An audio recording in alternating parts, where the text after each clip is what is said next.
Spravodlivosť existuje, len o ňu treba požiadať Bohov.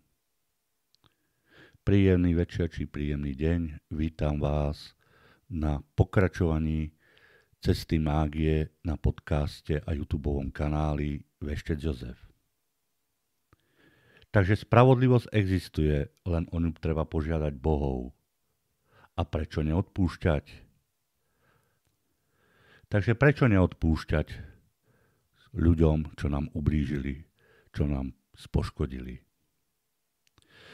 Život predsa nám donáša rôzne situácie, niektoré sú dobré, no veľa je takých, čo nám spôsobia bolesť.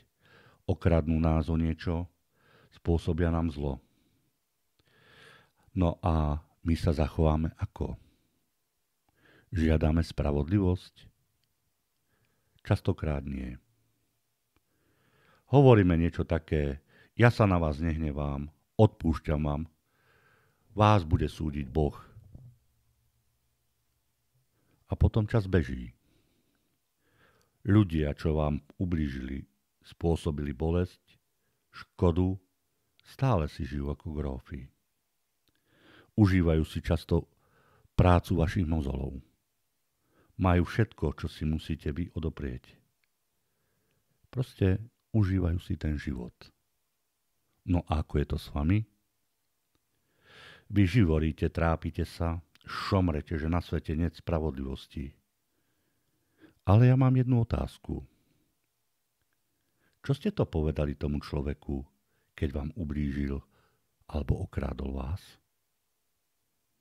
Nebola náhodou vašou odpoveďou, ja ti odpúšťam, Boh ťa bude súdiť.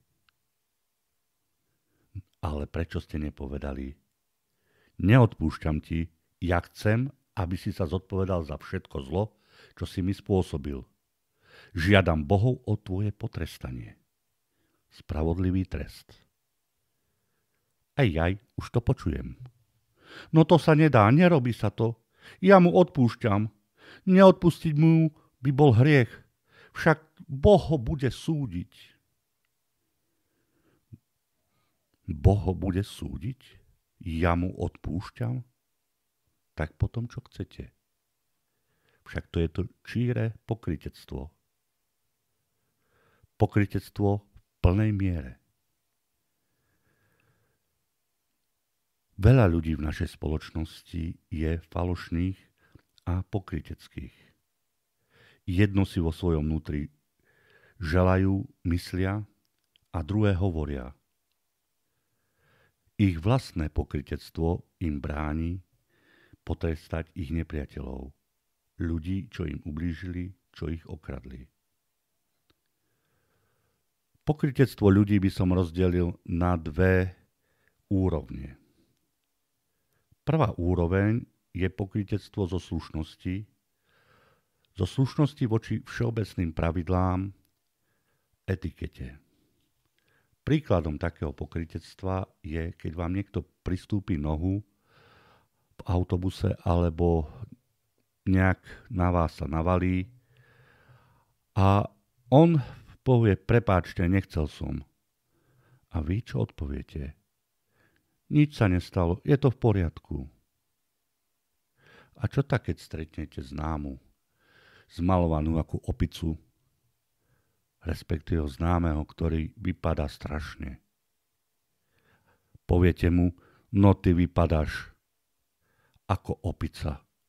Alebo ty, čo si preflámoval 4 noci za sebou? Nie, poviete mu, že dnes ti to sluší. Dnes vypadáš o 10 rokov mladšia. Alebo dnes stále mladneš, prekypuješ zdravím. Klamete. Ste pokrytci. Pretože nechcete týchto ľudí uraziť, raniť.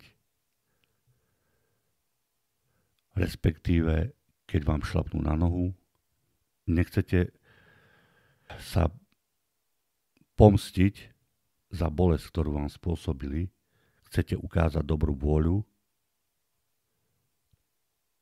je to síce akceptovateľné z ľudského hľadiska, ale ako sú na tom hľadiska duchovné, Bohov, neviem. Druhá skupina je už niečo iné. Takzvané nebezpečné pokrytectvo.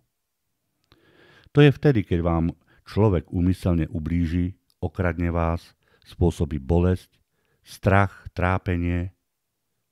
Vtedy už nikdy nesmiete odpúšťať. Vaša odpoveď musí byť nie. Neodpustiť a žiadať spravodlivosť.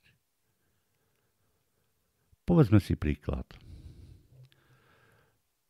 Nadriadený zneužíva svoju pozíciu, biednú situáciu človeka, šikanizuje ho, uráža, znevažuje, nedá mu zarobiť. Častokrát sa po ňom vozí aj v jeho najťažších chvíľach života. Pritom nadriadený je človek nízkej úrovne, čo len zneužíva svoju pozíciu. A človek to nevydrží. Výsledok? Výbuch hnevu, poškodenie zdravia, infarkt, smrť, ublíženie na zdravie, zobere nejakú sekeru, kladivo, nôž a bodne tohto nadriadeného. Preto ak chcete, aby vesmír, bohovia potrestali vášho nepriateľa, človeka, ktorý vás neľutoval, nepomohol vám, keď bolo zlé, musíte aj vy sami požiadať o spravodlivosť a neodpúšťať.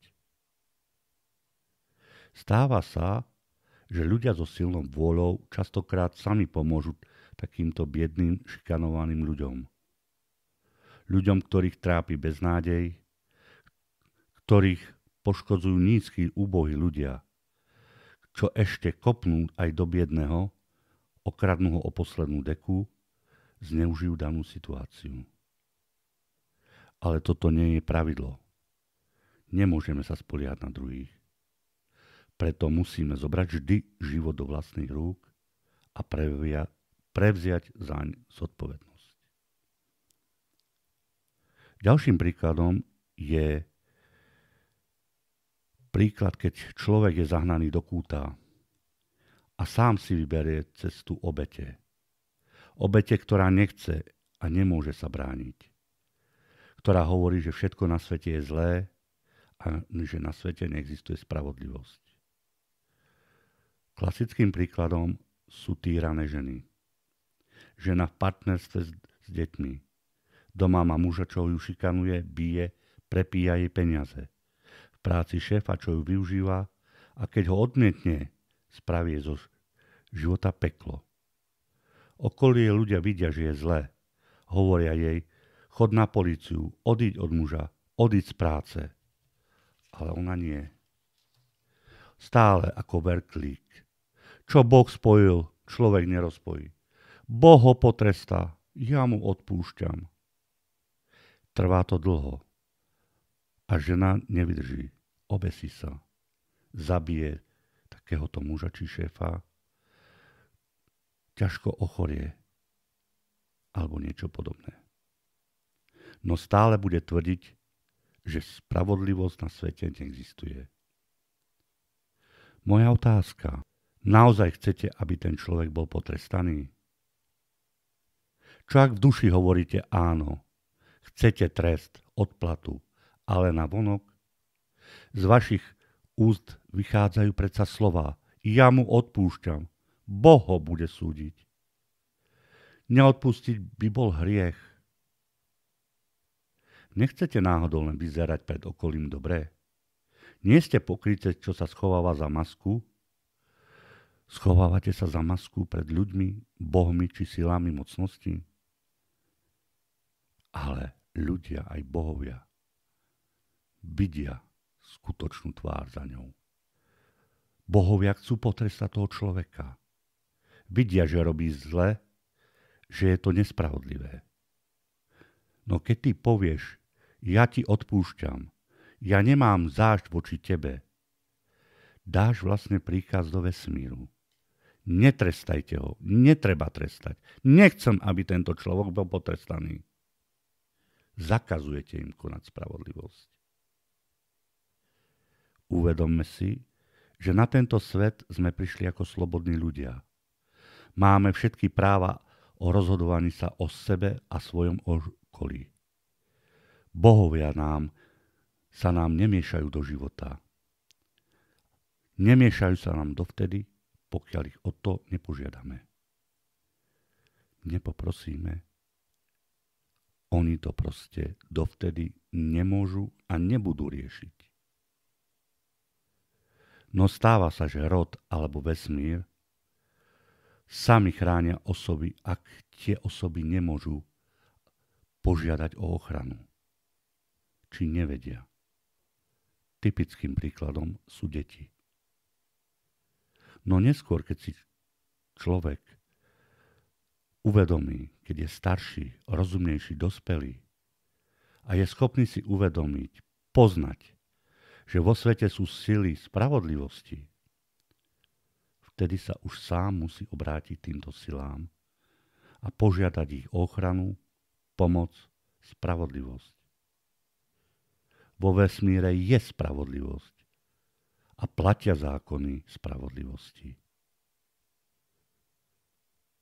Keby to nebolo, aký zmysel nášho života by bol? Vtedy by si predsa mohol každý robiť, čo chce a nebol by potrestaný. Každý by mohol zabíjať, kradnúť, mučiť, znásilňovať a nikomu by sa nič nestalo? Takže ešte raz. Vesmír má zákony spravodlivosti a tie platia. No ak chceme my, ľudia, dosiahnuť spravodlivosť, nesmieme byť pokrytcami. Na jednej strane v duše si želať potrestanie, trest, ale ústami navonok hovoriť, ja mu odpúšťam, Boh ho bude súdiť. Naopak musíte žiadať Bohov o potrestanie a vtedy vám bohovia radi pomôžu potrestať daného človeka, spraviť poriadok. Rovnováha musí byť. Síce niekedy bohovia potrestajú zlého človeka, keď je to už veľa. Ale čo je veľa pre bohov? Ale dovtedy, ak nežiadaš o spravodlivosť a len odpúšťaš, musíš len pokorne šúchať nohami. Čakať, kedy bohovia sa rozhodnú, že je toho dosť. A potrestať daného človeka. Prosím, zamyslite sa nad tým.